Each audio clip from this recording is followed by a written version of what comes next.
possível ao que crer. Tudo é possível ao que crer. Para Deus, tudo é possível. Nada é impossível para Deus.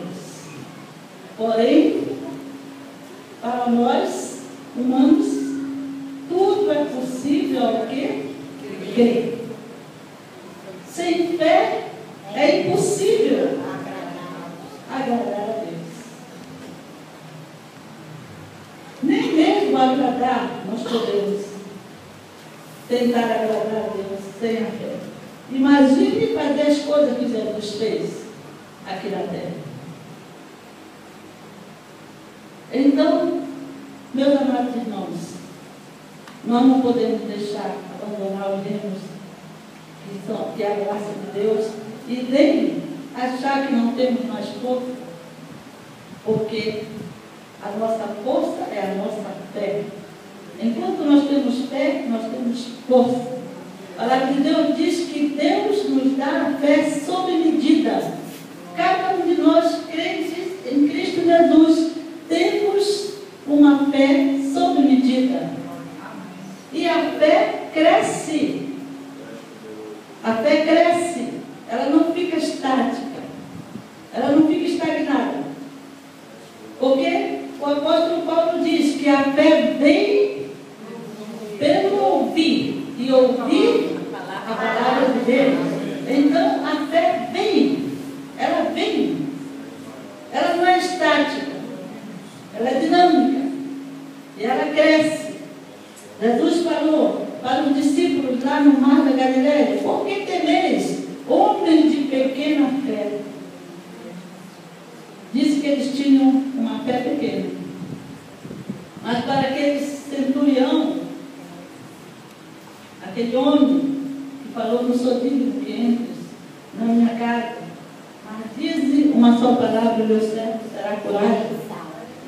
Ele disse: jamais vi tamanha fé em Israel. Então a fé cresce. E ela vem pelo ouvir, e ouvir a palavra de Deus. Porquanto nós não devemos deixar estagnar nossa fé, e nem abandonar os reinos da graça de Deus que nos sustentam. E esta graça para o revestimento de poder foi a graça que os discípulos receberam no dia de Pentecostes.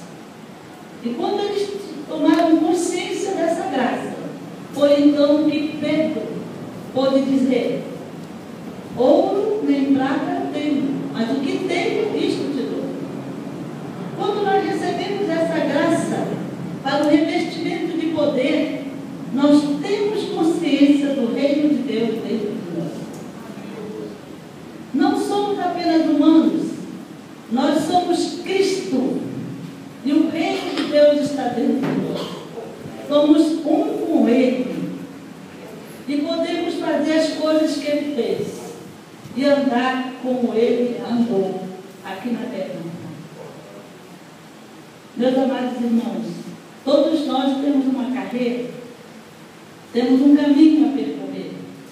Não devemos deixar esse caminho. Não devemos largar os remos do nosso barco. Não devemos desistir. Isto significa um espírito inabalável. Aqueles que desistem são covardes. Aqueles que continuam, eles têm um espírito inabalável. Sabe o que significa essa palavra inabalável? Significa aquele que não se abala, que não se dobra, que não se nega, que é inflexível, que é resoluto, que é pertinaz, que é perseverante. Esse tem um espírito inabalável. O mundo, muitas vezes, interpreta mal essas palavras, inflexível. Poxa, aquela pessoa é inflexível, ela não abre mão, né? Não se dobra. Mas nós não estamos falando nesse sentido, de ser inflexível. Nós estamos falando no sentido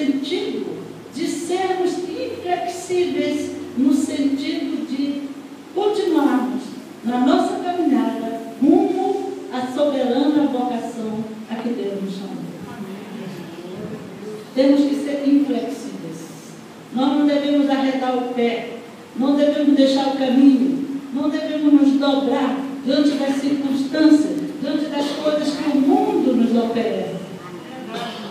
Na verdade, o mundo tem uma cultura. E nós, como crentes, nós deveríamos ser uma contracultura. Sabe o que acontece? A maioria dos nossos irmãos, eles vivem uma subcultura. Eles não vivem segundo os padrões do mundo, mas eles assimilam os padrões do mundo. Nós, como crentes, devemos ser uma contracultura. Os primeiros cristãos, eles não eram considerados como pessoas deste mundo. Os relatos, segundo o historiador José, o historiador hebreu da época, os primeiros cristãos, ele diz que os primeiros cristãos eram considerados como ETs, como se fossem pessoas extraterrestres, fora deste mundo. Porque não seguiam os padrões deste mundo. Eles eram em tudo diferente das demais pessoas deste mundo. Mas nós hoje, como cristãos, nós somos uma subcultura. A verdade é essa. Nós temos, meus amados irmãos, que reaver esses valores, os valores do reino, e redirecionar o nosso barco na direção do reino de Deus. Redirecionar o nosso caminho na direção do reino de Deus. Ver o que nós estamos assimilando da cultura do mundo e deixar essas coisas para trás. Conforme o apóstolo Paulo disse, deixando tudo para trás, prossigo para onde? Para o alto, para o prêmio da soberana vocação em Cristo Jesus. Meus amados, vocês sabem que Deus escreveu um livro acerca de cada um dos irmãos, cada um de nós. Hoje, não são apenas as celebridades, os artistas que têm biografias escritas ou autobiografias. Soubemos agora que o bispo Edir Macedo escreveu um livro, uma autobiografia, que está atraindo multidões no mundo inteiro para ele dar o autógrafo. Ou então, os irmãos que pertencem à sua denominação. Mas não é apenas o bispo Macedo que tem um livro escrito, que está atraindo milhões de pessoas para lerem o livro dele e receber um autógrafo. Algumas pessoas, até mesmo piedosas, como evangelistas, pastores, homens de Deus, tiveram suas vidas escritas, suas autobiografias ou biografias. Mas cada um de nós temos um livro escrito acerca das nossas vidas. A sua vida, meu irmão, já foi mapeada, toda ela, antes da fundação do mundo. E o mais extraordinário é que a história das nossas vidas não foi escrita por um homem, foi escrita pelo dedo de Deus. Cada um de nós temos uma biografia escrita por Deus. O propósito, o plano que Ele tem para cada um de nós está escrito no livro dele. O Salmo 139 diz assim: Tu me viste ainda informe, e no teu livro foram escritos todos os meus dias, antes mesmo que houvesse qualquer um deles. Antes da sua mãe pensar em ter você, Deus já havia pensado em você. Deus escreveu um livro inteiro sobre a sua vida. Ele tem uma história maravilhosa que Ele escreveu sobre a sua vida. Tão somente você precisa, com cumprir esta história, para você chegar na glória como um vencedor. Deus está orquestrando a nossa vida. Existe um grande maestro que é Deus. E no final da vida, este grande maestro, ele vai erguer a batuta. E haverá uma plateia de pessoas que estarão nos assistindo. Existe e já está preparado por Deus um último ato para as nossas vidas. Um grande final para as nossas vidas. E quando nós estivermos neste momento, neste último ato, estarão pessoas aplaudindo, estarão pessoas torcendo por nós. A Bíblia diz que uma nuvem de testemunhas nos assiste. Estarão outros vencedores que chegaram antes de nós e que estarão nos assistindo. Deus está preparando esse grande final para cada um de nós. Um grande ato, uma grande peça que jamais foi escrita por nenhum ser humano, por nenhum dedo humano. Esta história maravilhosa que Deus tem para a sua vida, minha querida.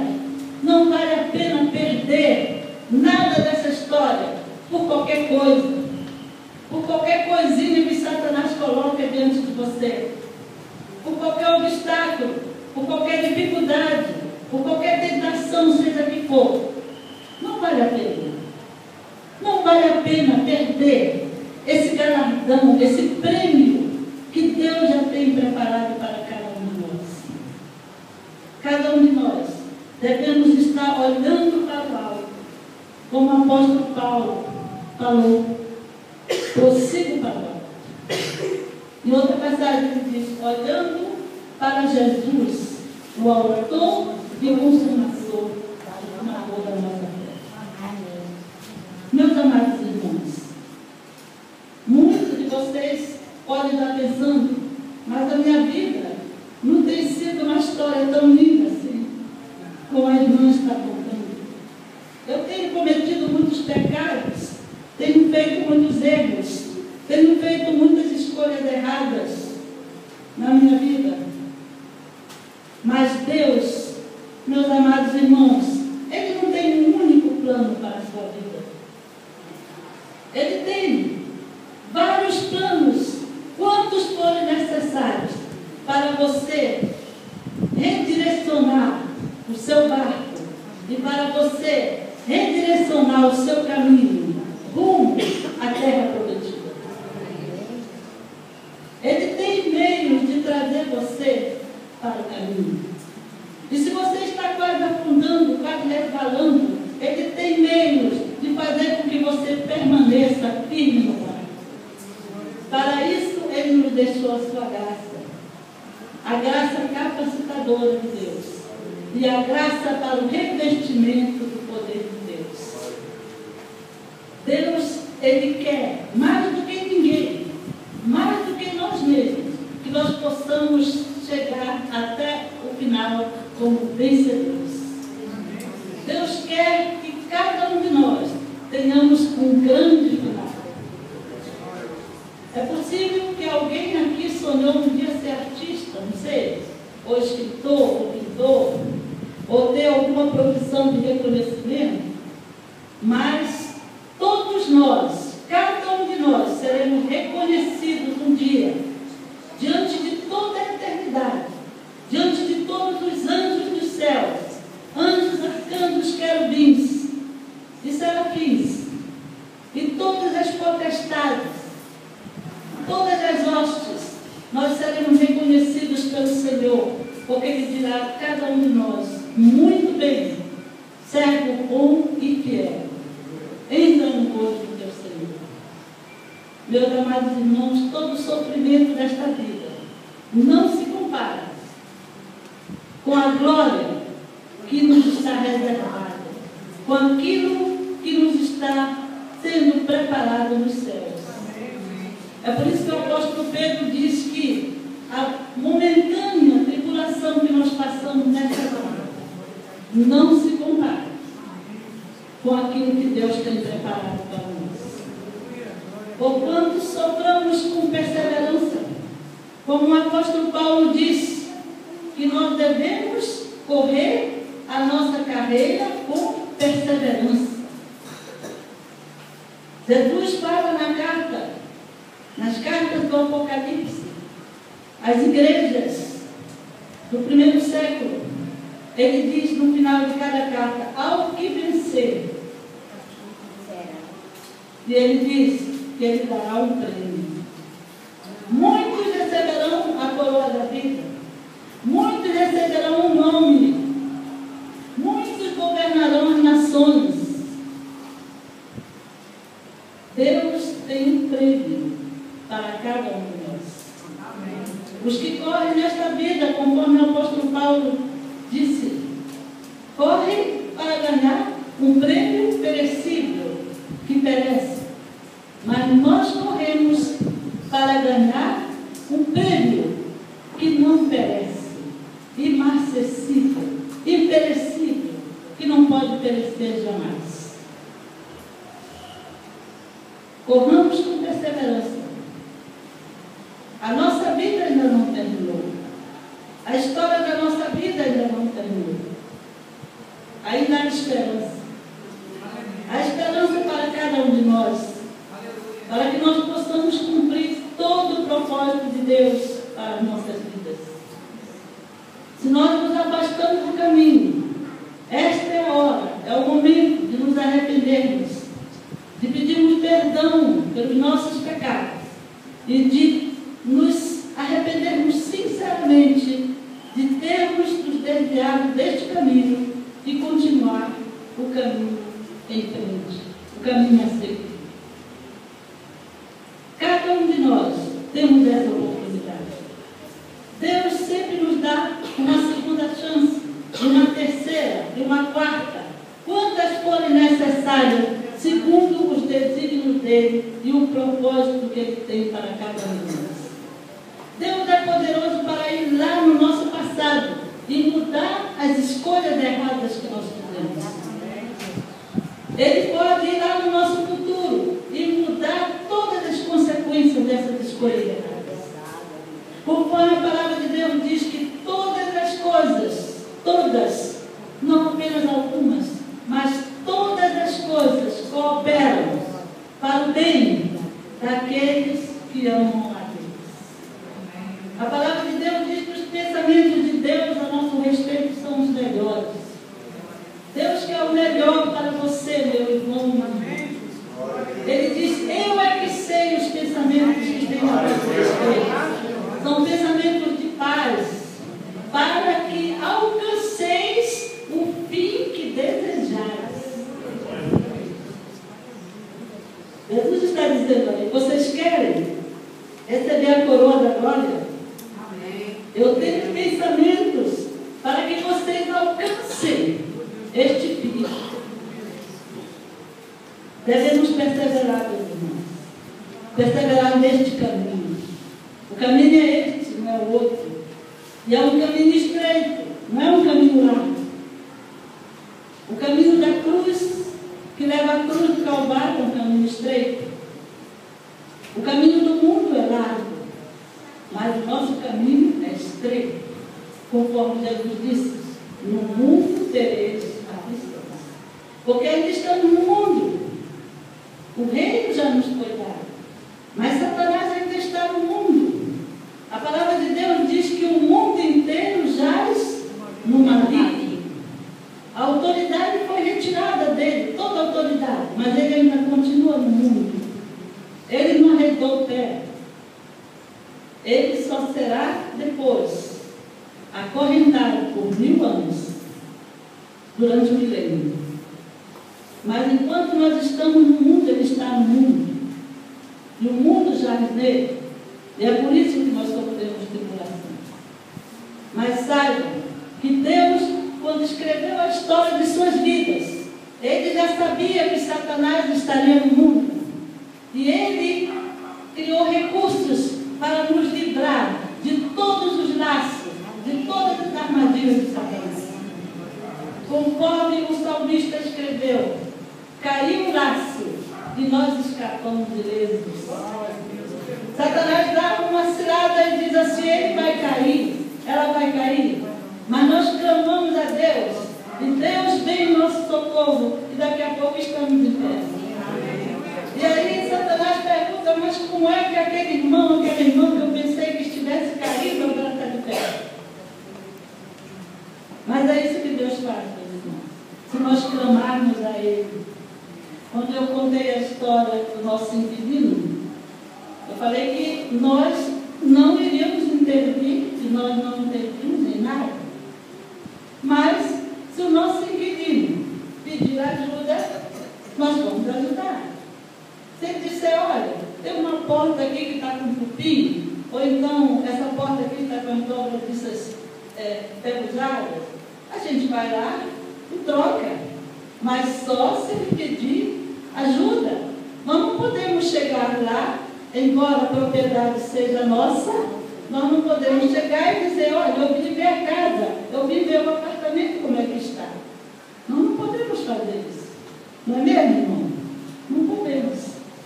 Só se ele pedir ajuda. A mesma coisa Deus faz conosco.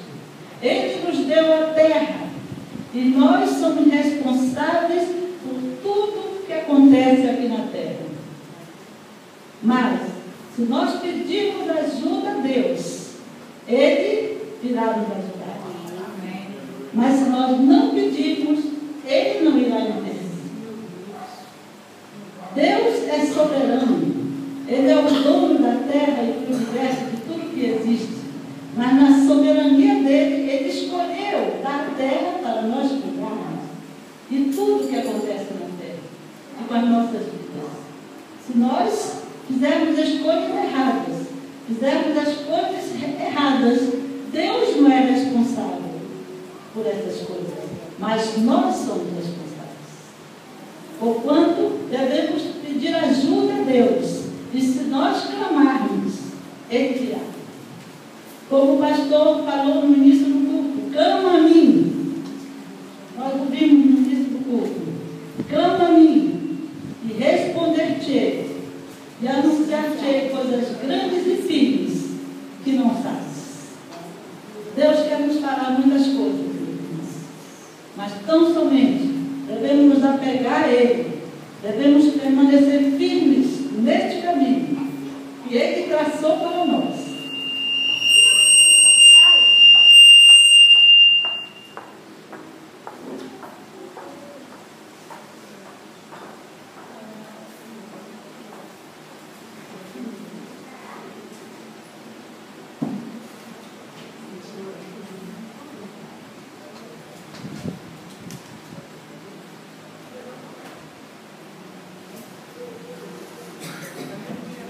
Devemos seguir firme a nossa caminhada.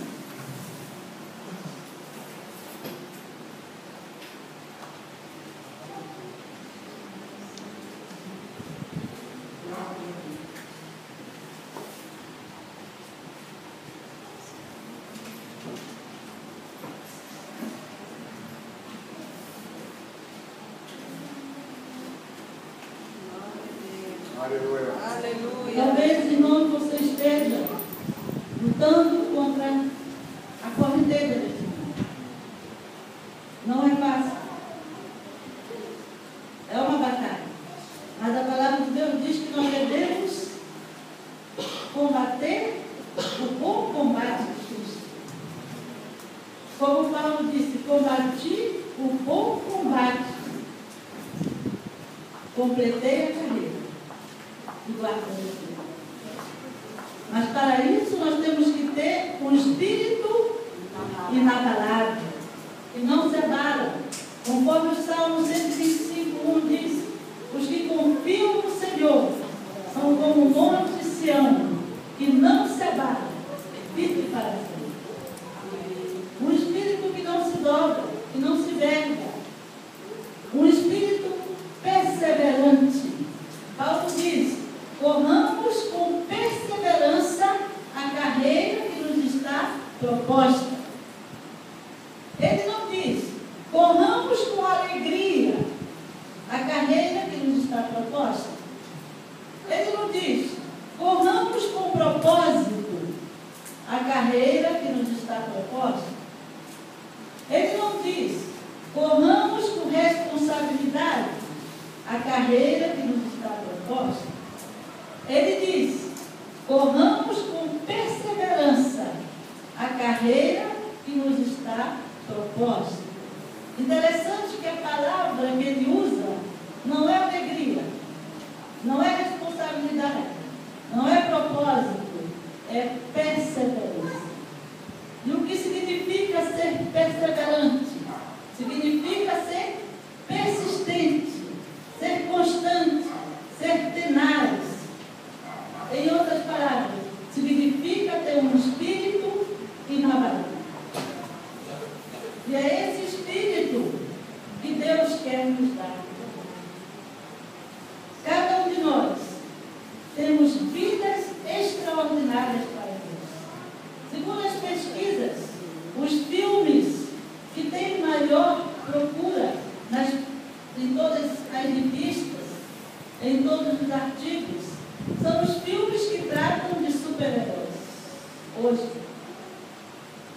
Então, todos os super-heróis são bem-vindos ao mundo, porque as pessoas querem um título, querem um mito, querem alguma coisa que não encontram dentro de si mesmos, porque não tem Jesus. Mas nós somos mais do que super-heróis para Deus. Nós somos pessoas extraordinárias. Nós somos pessoas destinadas a ser vencedores, a vencer o mundo, o diabo e toda a força do inimigo, a reinar aqui na terra com Cristo, fazer descer o céu à terra e trazer o governo de Deus a esta terra e reinar com Cristo. Quando nós trazemos o governo, significa que nós estamos governando juntamente com Deus. Vamos supor que eu fosse tão íntima do presidente da República que eu chegasse e dissesse assim, olha, eu vou trazer você no Rio de Janeiro. Significa que eu tenho intimidade com o presidente da República. Não é verdade? Da mesma forma, quando nós acessamos o reino de Deus e trazemos o governo de Deus aqui na terra, nós estamos reinando com Ele aqui na terra. Porque neste mundo somos como Ele. Neste mundo, não no mundo de Deus.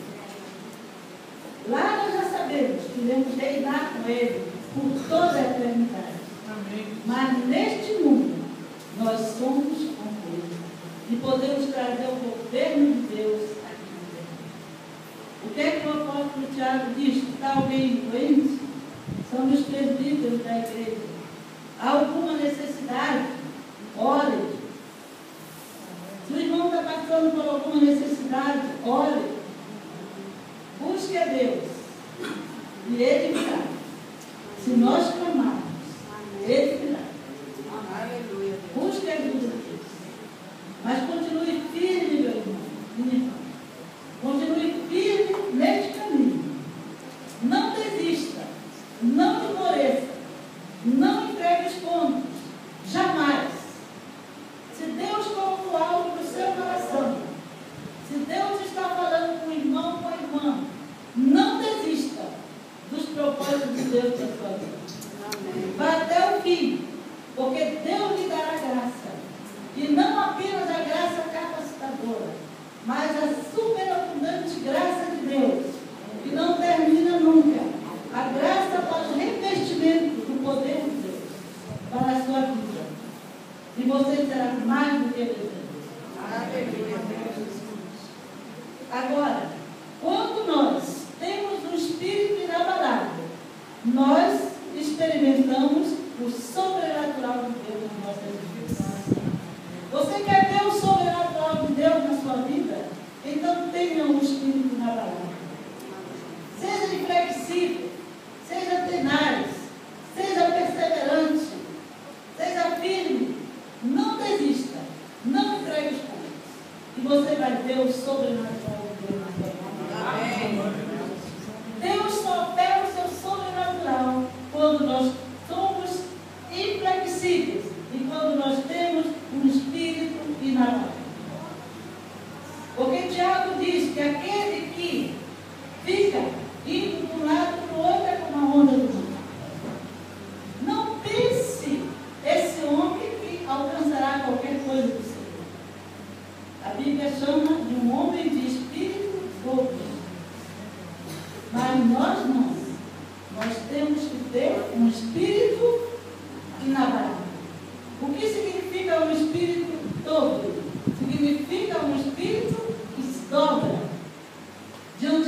circunstâncias, diante das situações. Mas nós não temos um espírito próprio. Nós temos um espírito inabalável. Glória a Deus. Aleluia.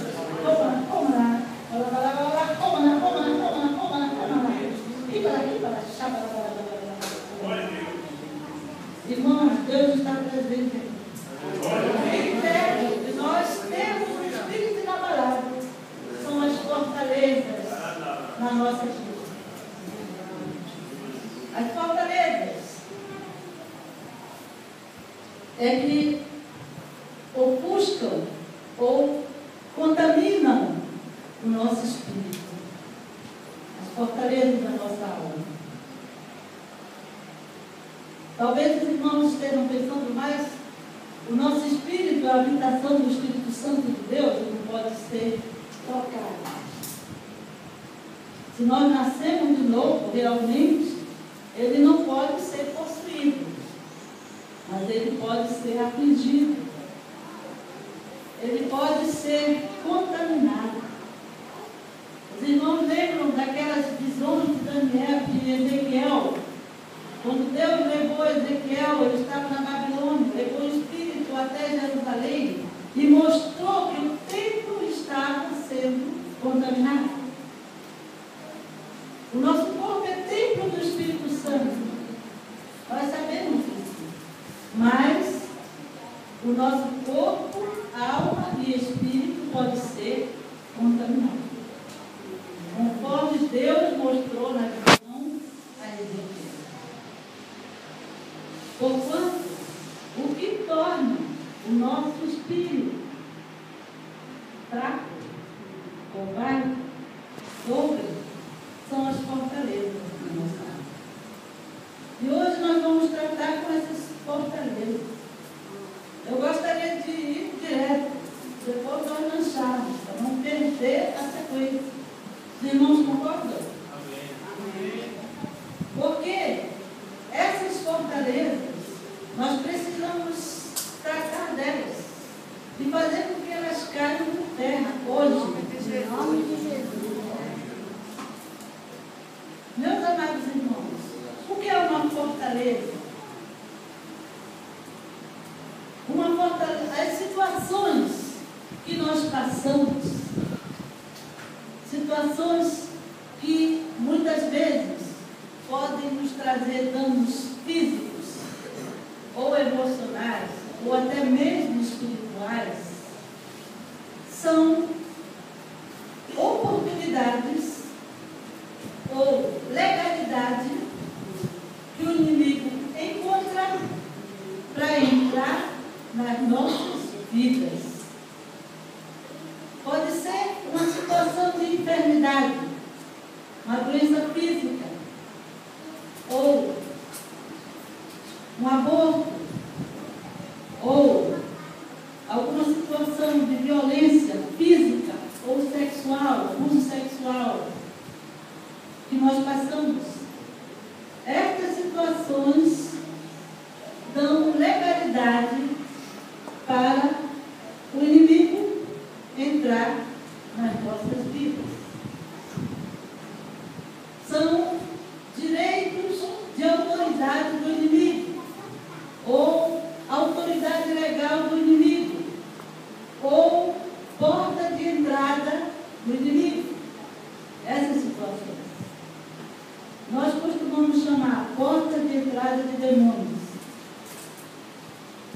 Os espíritos ou demônios entram nas nossas vidas, ou através do corpo, ou através da alma, da nossa alma.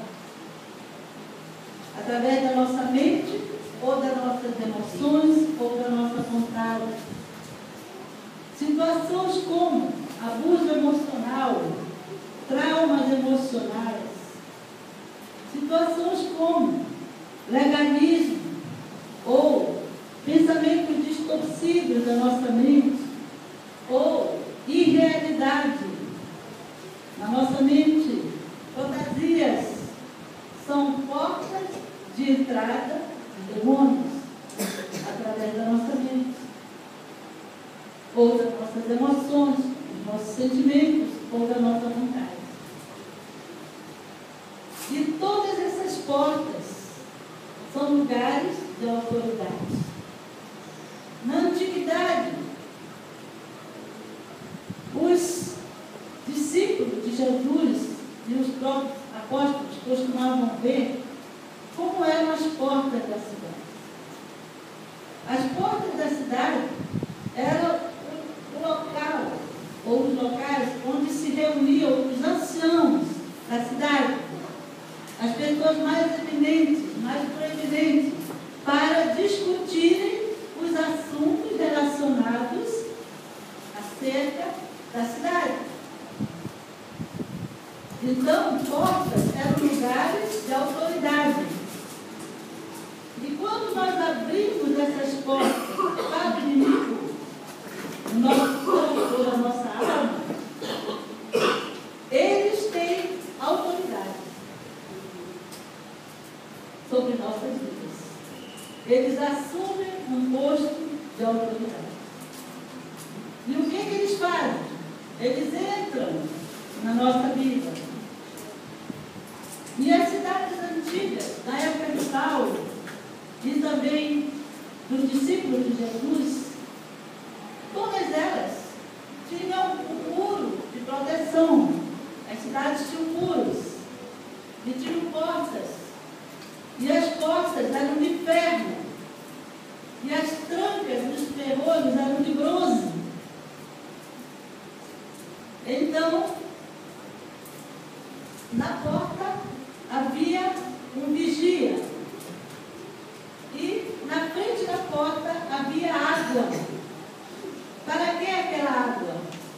Era para apagar as setas incendiárias do inimigo. Porque os adversários, os inimigos daquela cidade, não podiam transpor o muro, eram altos. Dava para passar uma parede de carro por cima dos muros. Vocês leram sobre as muralhas de Jericó? Viram como elas eram fortes? Assim eram os muros da cidade. Então, o inimigo não podia transpor o muro. O que eles faziam? Eles lançavam setas incendiárias para incendiar a cidade. Mas à porta do muro havia o quê? Água. Para que era aquela água? Era para apagar as setas incendiárias do inimigo. E quando o inimigo conseguia entrar pela porta da cidade, imagine derrubar uma porta de ferro. Quando eles conseguiam transpor a cidade ou subir pelo muro, eles construíam fortaleza. Uma fortaleza dentro da cidade. A fortaleza era o lugar mais seguro da cidade. Lembram na palavra de Deus a fortaleza de Davi, que ele mandou construir para ele? Então, numa guerra, os reis e as pessoas mais proeminentes, os generais, as pessoas mais proeminentes, os estrategistas de guerra, não aqueles que iam para frente de batalha, mas aqueles que estavam fazendo a guerra, eles ficavam refugiados onde? Na fortaleza. Era o lugar mais seguro. Então o inimigo faz isso. Quando ele consegue passar por uma porta de autoridade que nós delegamos a ele, ele monta uma fortaleza na nossa vida. E essa fortaleza é um lugar inexpugnável. Não só é um lugar mais seguro, é um lugar impenetrável. Ele monta aquela fortaleza e por cima da fortaleza, não sei se vocês já viram, existe uma paliçada. Vocês sabem o que é uma paliçada? Sabe? É uma cobertura. Eu tive a curiosidade de olhar no dicionário Aurélio, então estava lá escrito: a paliçada é uma estratégia militar. É um lugar seguro, um lugar de estratégia, um lugar estratégico. E o inimigo, ele ocupa lugares estratégicos da nossa vida. E dali ele passa a nos dominar. Quando ele encontra uma brecha, uma passagem, uma porta, ele entra e monta uma fortaleza na nossa vida e dali ele exerce domínio. Por que ele entrou? Porque nós demos autoridade para ele. Lembram que portas significa lugar de autoridade. O inimigo não faz nada se nós não permitirmos.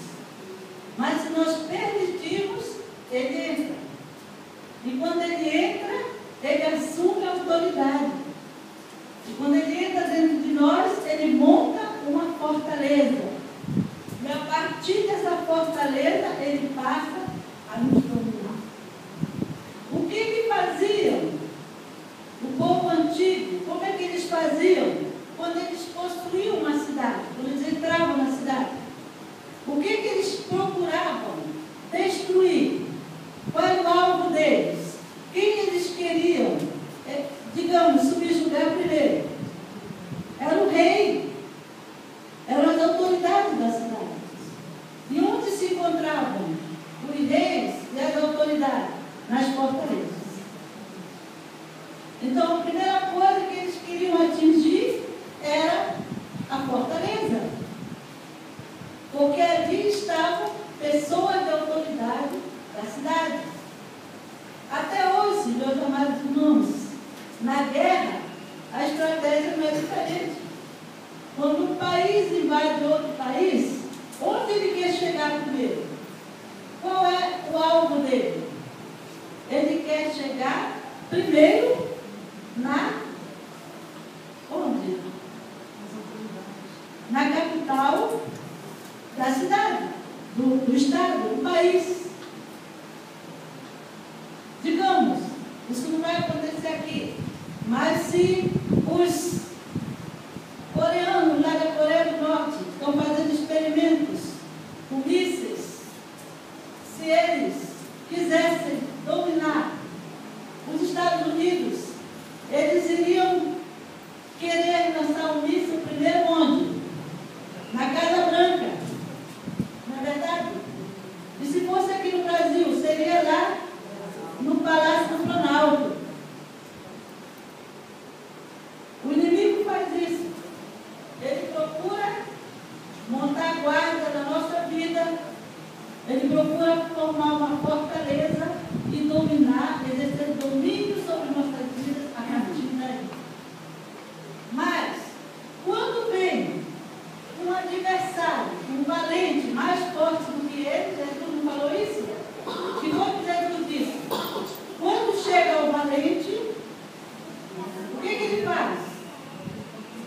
Quando chega o mais forte do que ele amarra o valente e toma posse de todos os seus bens. Jesus é mais valente do que todos os valentes. E nós somos mais valentes do que todos os valentes que possam existir, tanto nesse mundo como no outro. Então, quando nós queremos tomar de volta uma fortaleza, o que é que nós fazemos? Na autoridade do nome de Jesus, nós amarramos Satanás e tomamos posse de todos os bens dele. E foi tudo aquilo que ele conseguiu dominar, as vidas que ele conseguiu dominar. Quando nós queremos vencer o valente, o que é que nós fazemos? Nós destruímos a fortaleza do inimigo. E é isso que nós vamos fazer hoje. Hoje nós vamos destruir fortalezas. E as fortalezas vão cair por terra. Em nome de Jesus. Mas é muito importante que os irmãos saibam que os demônios são como ratos. Onde tem lixo, eles estão ali. Mas se você tirar todo o lixo,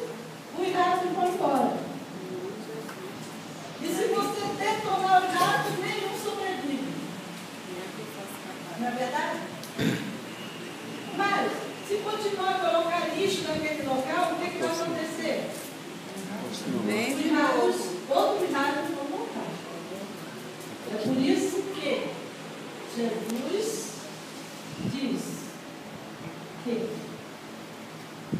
fazendo uma ilustração sobre a casa, a nossa casa, a nossa alma, ele diz que quando a casa do homem está limpa e adornada, o demônio que saiu diz agora a casa está limpa e ele volta então com mais 7 demônios. E o estado daquele homem se torna pior. Então, nós temos que vigiar. Por isso, nós vamos fazer a administração hoje. Mas as nossas portas, que são lugares de autoridade, a partir de hoje, elas devem estar fechadas para o inimigo. E nós devemos abri-las somente para quem? Para o Espírito Santo de Deus. Amém. Só Ele tem acesso, tem entrada na nossa casa. Só Ele é o Senhor. Só Ele reina. Mas, não sei se os irmãos se lembram que nas cidades haviam as portas de ferro, os portões eram de ferro e as trancas eram de bronze. Mas além das portas haviam o quê? Os vigias. É por isso que nós temos que vigiar e orar. Temos que vigiar. Depois que nós fizermos a administração, temos que vigiar para que essas coisas não voltem. E também havia a água, as portas. E para que era a água? Era para apagar as setas incendiárias. Mas a Bíblia nos diz que a água é a palavra de Deus.